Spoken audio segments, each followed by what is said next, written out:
PSG Bavariya. Hal-hazırda iki ən yaxşı, iki ən qol vuran komanda üz-üzə gəlir. Mən düşünürəm ki, Bavariya səfərdə olsa belə PSG-yə qalib gələcək. Hesab amma minimal ola bilər. Hətta 1-2. qollu oyun gözləyə bilərəm.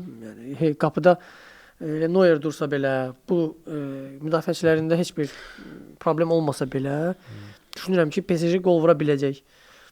2-3 Bavariya qalib gələr. Nəsə mənə elə gəlir ki, 2-2 olacaq. Heç gözləyirəm. Bərabər hesab gözləyirsən. İnanmıram ki, 16 oyun ardıcıl utsun. Yəni Sən düşünürsən ki, PSG Bavariyanın qələbə seriyasına son qoyar.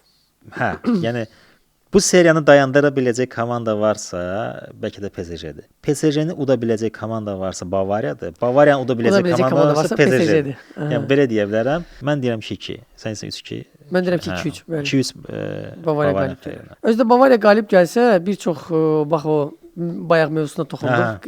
Rəqiblərinin zəif olmaması. Yəni, qalib gəlsə bu siyahıya PSG də əlavə olunacaq və öz gücünü sübut edə bilər.